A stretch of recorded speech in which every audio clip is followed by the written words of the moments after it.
Mas enfim, a gente lembra de muita coisa aqui, dos pais falando que aqui era bastante madeira, bastante mata, tinha que desbravar, tinha que derrubar, enfim, foi uma vida bastante difícil. Para começar, que era só mato aqui. Daí começaram a plantar um milho, mas ia plantar com aquela maquininha assim, né, no meio das madeiras. E daí era uma localidade assim, a gente ia 7, 8 quilômetros a pé, no barro, na chuva, no frio.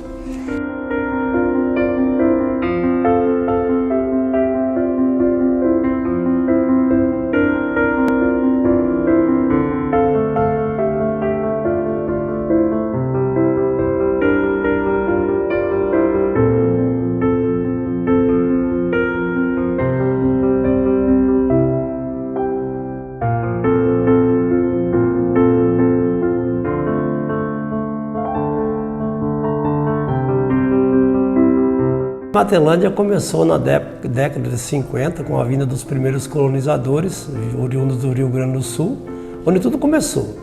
Na época que era só mato, vieram para desbravar a cidade, fundar essa cidade maravilhosa.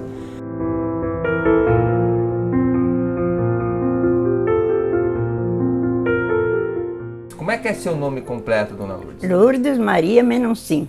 Eu vou completar 83 agora, dia 28 de outubro. Quando eu vim aqui eu tinha 9 anos. Completei meus 10 aqui. A minha família veio do Rio Grande com 5 filhos e aqui teve mais 5.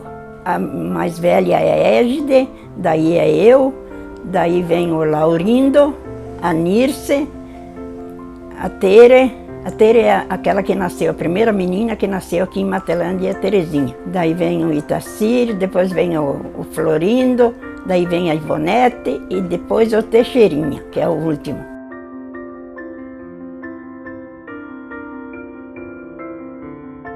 Meu nome é Pasqualina Moraes, de solteira era Pasqualina Bósio. Sou da família Bósio, muito grande aqui em Matelândia, e casei com Moraes, ficou Pasqualina Moraes. Nós chegamos em Matelândia no ano 1958. E daí era bem precário, bem pobrezinho. Na cidade aqui tinha umas 2 ou 3 casas só. E a gente morava no sítio no interior, no qual a gente tinha uma carroça, um cavalinho para vir até na cidade. Minha mãe fazia queijo, meu pai vendia na cidade. Trazia ovos, queijo para vender, poder comprar o açúcar, a farinha, fazer o pãozinho para nós comer. Aqui só tinha 2 famílias quando nós chegamos aqui. E daí era 2 casas só. Era do Nono Biazuz, aquele que comandava aqui. E daí veio o seu Molon, que tinha mulher junto. E depois daí na nossa casa veio a mudança do meu tio, que eu vim junto. Daí tinha a mudança do outro tio junto no mesmo caminhão, veio de lá, as 2 mudanças. Daí quando meu pai veio, mais tarde, veio morar junto com nós, na mesma casa. E trabalhava com o quê? Derrubar mato, né? Derrubar mato. o mato, para começar, que era só mato aqui.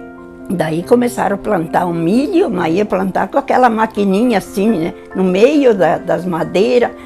Tudo ali pro meio, iam plantando assim, colhia também, colhia tudo na mão. Meu pai tinha serraria lá no Rio Grande. E daí se encontrou com esse Nono Biazuz, que era o chefe aqui, ele inventou de vir abrir um lugar numa terra nova, que diz que dava muito bem para cá. Daí viemos embora para cá.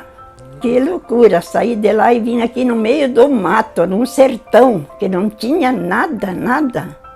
Nossa família veio para cá, oriundo do Erechim, no Rio Grande do Sul, distrito de Paulo Bento. Na época eles vieram, o pai veio com a família do vô e vieram para construir um moinho aqui, um moinho de fubá. Mas se estabeleceram, construíram um moinho aqui na cidade, um aqui, e se estabeleceram na comunidade do Rio Sabiá, depois vieram para Santa Lúcia e hoje estamos morando aqui na Vila Nova. Isso assim, nós viemos aqui, chegamos aqui em 59. Eu tinha 50 dias de vida, viemos pela estrada do Parque Nacional de Iguaçu, que era aberta na época. Mas enfim, a gente lembra de muita coisa aqui, dos pais falando que aqui era bastante madeira, bastante mata, tinha que desbravar, tinha que derrubar, enfim, foi uma vida bastante difícil. Eu tinha 1 ano de idade. Era Eu vim do Rio Grande com 1 ano, daí o pai comprou essa propriedade, a gente foi para lá e daí era uma localidade assim, a gente ia 7, 8 quilômetros a pé, no barro, na chuva, no frio, com uma sacolinha feita pela mãe de bolsa de saco, pendurava assim, sabe aqueles sacos de açúcar, pendurava, costurava, pendurava os caderninhos e ia. Nem livro existia naquela época, né? Era os caderninhos mesmo. E assim a gente ia para a escola, levava uma batata doce de merenda, porque não tinha merenda na época. Quando conseguia uma bergamota, nós trocava merenda na escola.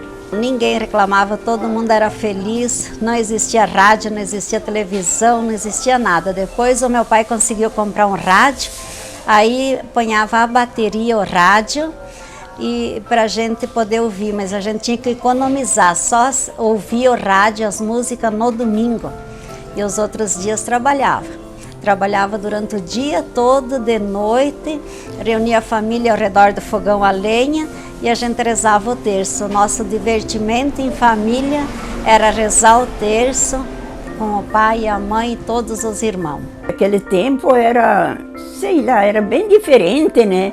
Nos fins de semana, daí a gente se juntava, todos os rapazes e as moças ficavam cantando, tudo numa casa nós se juntávamos. Aqui na cidade era puro barro, não existia nada. Quando era pó, era poeira em todas as casas. Quando era chuva, era barro em todas as casas.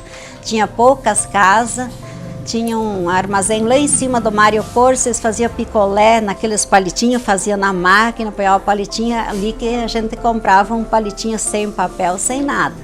E começamos a conhecer o gelo doce, né? O gelo, que não conhecia gelo quando caía da chuva.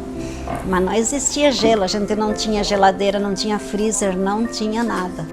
A gente ia tomar banho no riozinho, meu pai pegou um palmito e abriu, fez uma bica e ponhava lá, e nós tomava banho lá embaixo, aquela água gelada.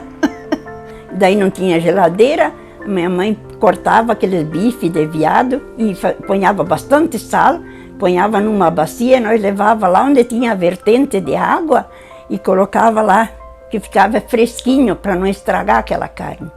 E conta pra nós, tinha bastante bicho aqui, como é que era? Mas tinha, porque eles iam caçar, daí caçavam os veados, a anta para nós comer, né? Porque não tinha carne aqui. Pra gente comprar as coisas tinha que ir em Cascavel ou Foz.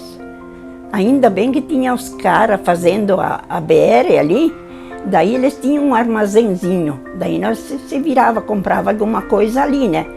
Daí o primeiro mercadinho que tinha foi no porão da casa do meu pai. Daí tinha lojas também, começaram a trazer tecido de Cascavel, e o mercadinho e a loja junto, né? Mas a vida era difícil. Quando nós fomos morar para o sítio, que o pai não tinha mais o moinho, o pai começou a criar suínos, era a nossa criação de suínos, e a gente também fazia parte disso como criança. Mas a vida era dura, não era fácil como que é hoje. Hoje é mais tranquilo. Na época a gente jogava muita bola, então o negócio aqui era... Eu joguei muito futebol, joguei muito handebol, era da seleção de Matelã de handebol.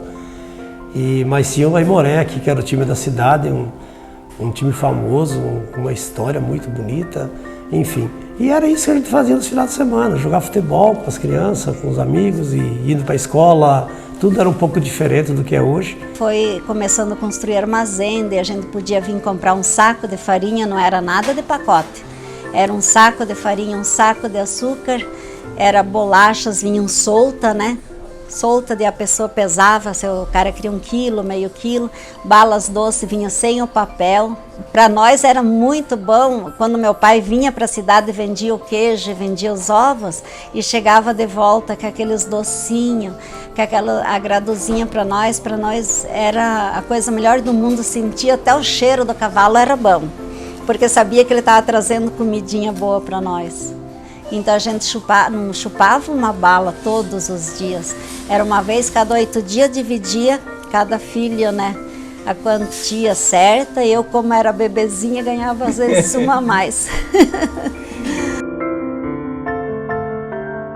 Dia 11 de junho de 1950 foi quando chegou os primeiros colonizadores, que veio o seu Benjamin Luiz Biazuz, o Gentil Piccoli, o Fortunato Antônio Menoncin e a Elza Molão, a Ivani Molão, o Claudino Molão, o Francisco Donadel e o Faustino Biazuz foram os primeiros que chegaram aqui.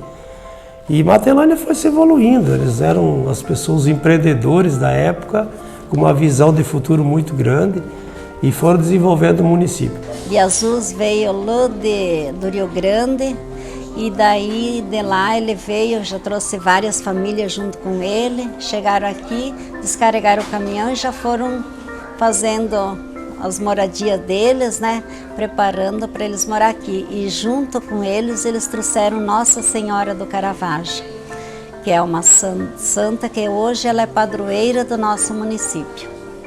Que daí eles começaram a rezar para Nossa Senhora do Caravaggio e viram que as bênçãos eram bastante e mandaram fazer uma capelinha para ela de madeira e daí se transformou em a padroeira do município.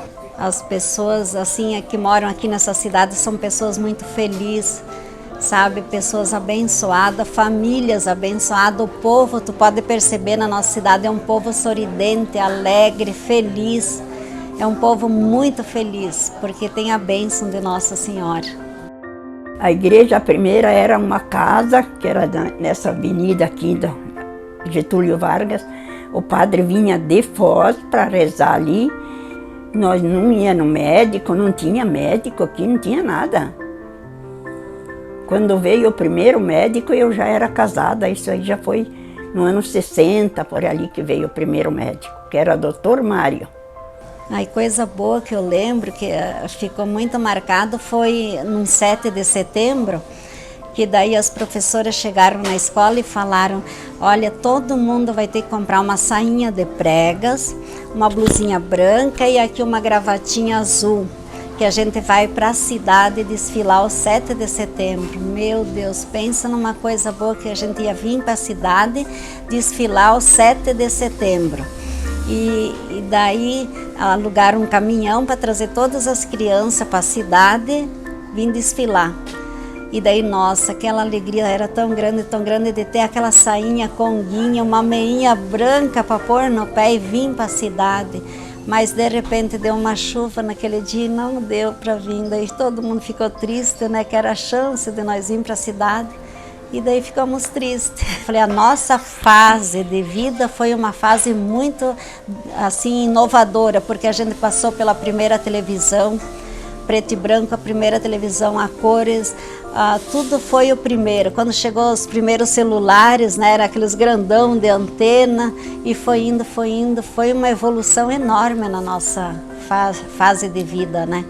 Mas enfim, foi um aprendizado muito grande na época, porque a gente aprendeu a ser o que a gente é hoje com a nossa família. Meu pai sempre foi uma pessoa assim, que gostava muito da coisa correta. E a gente se criou assim com um caráter muito bom e é assim que a gente vai ser. Então, meu negócio começou em frente da porta da minha casa. Tinha um açouguinho, bem pequenininho, ele dava aqui uns 28 metros. Sabe aqueles açouguinhos de antigamente, assim? Ali começou esse açouguinho. O homem ofereceu para a gente comprar e a gente acabou comprando esse açouguinho bem pequenininho. Eu não entendia nada de carne, nunca tinha visto um boi morto na minha frente para mim pegar e cortar e desossar e começar a atender o público. Fiquei muito triste porque eu pensei, meu Deus, eu nem tenho um palavreado bonito para atender as mulheres, né? As pessoas mais de estudo, né? Que jeito que eu vou falar? Mas vou falar do meu jeito simples, né? E comecei, no outro dia, de noite chorei bastante, né? Falei, como que eu vou atender essas pessoas? Mas no outro dia, pedi a presença de Deus, que Ele viesse comigo, né? E que Nossa Senhora do Caravaggio fosse a minha mãe naquele momento e viesse trabalhar comigo. E ela veio. Lá eu comecei a abrir, limpar todo o açouguinho do meu jeito, deixar tudo arrumadinho. Começou, uma sobrinha minha veio trabalhar comigo e me ensinou daí como cortar, como desossar e como atender. E daí eu comecei a atender e eu vi que foi fluindo e foi. Eu não tinha nada dentro do açouguinho para vender. Comprei sal e uns papel higiênico, alguma básico assim para apanhar nas partilheiras para não ficar vazio. E ali eu comecei a atender o povo. e negociar, e sempre com aquela alegria de oferecer o melhor, oferecer não só mercadoria, porque vender mercadoria todo lugar tem, né? Mas vender carinho, atenção, bom atendimento ao cliente, né? E as crianças pequenininhas, comprava 48 iogurte, eles tomavam tudo. O Ricardo um dia tomou todos os todinhos que tinha, e era pequenininho, um toquinho de gente assim. Eu carregava gado na caminhoneta, trazia de caminhoneta, descarregava e trepava nos caminhões, comprava batatinha. Eu não esperava eles descarregar e ver o produto ali, sabe? Eu ia lá, trepava e olhava e eu escolhia. Daí eu sabia que escolhia o melhor, né? E assim foi a vida. Ó, eu gosto de morar aqui. Eu fui morar em Serranópolis, 10 anos morei lá, mas eu prefiro aqui. Falei, minha terra é aqui e vou ficar aqui. Se tornou essa cidade grande, linda, maravilhosa que é Matelândia, e está crescendo, se estruturando, enfim, e a gente fica muito feliz por fazer parte disso também. Matelândia vem se estruturando, então a cada administração que vem faz a sua parte e procura fazer o melhor por esse município. Matelândia se industrializou também com a vinda do frigorífico aí, que se instalou no município. Nós somos umas empresas grandes aqui, que dá um suporte muito grande. O comércio nosso aqui é um comércio bom também. Acho que daqui 63 anos, tipo, vai emendar Medianeira, Matelândia, Agrocafeira, isso vai virar uma cidade só, né? Por causa de muitas indústrias. Tudo vai melhorando, assim, tu passa no município andar, passear, assim, tu enxerga flores, árvore, sabe? As pessoas investem bastante no município. E todo mundo que mora aqui é feliz. É feliz mesmo. Todos as indústrias ou comerciantes que tenham vontade de se instalar em Matelândia, que venham para Matelândia, porque pensa numa casa de mãe. Essa é a casa da mãe, Nossa Senhora de Caravaggio, que vai acolher eles, e com certeza nossa cidade vai crescer, está crescendo e o futuro está aqui. É uma região de muito futuro, né? Matelândia. E então, quem quiser se instalar em Matelândia, que venha com fé e coragem, que aqui dá certo. Eu espero que Matelândia continue se desenvolvendo, que as pessoas levem o município a sério, que transforme esse município num município bom de morar, que tenha a sua vida, que tenha seu emprego e renda, enfim, que seja um município cada vez melhor. E 63 anos de Matelândia são 63 anos de produção, de desenvolvimento, e que a gente quer que continue assim. Na verdade, quando a gente fala assim, puxa, 63 anos, parece que a gente está ficando velho, mas não é. Para uma cidade, não. Do jeito que começou Matelândia lá atrás, com 2 ou 3 famílias chegando e se desenvolvendo, e em apenas 63 anos se tornar o que é hoje Matelândia, com praticamente 18, 19 mil habitantes, uma cidade evoluída, boa de morar, acolhedora. Aqui as pessoas se sentem bem, e tem uma história que diz que quem bebe água daqui sempre volta, sabe? E é isso importante, é o acolhimento da nossa cidade que se destaca. E é uma cidade muito bonita, muito organizada, e a população que faz parte de tudo isso.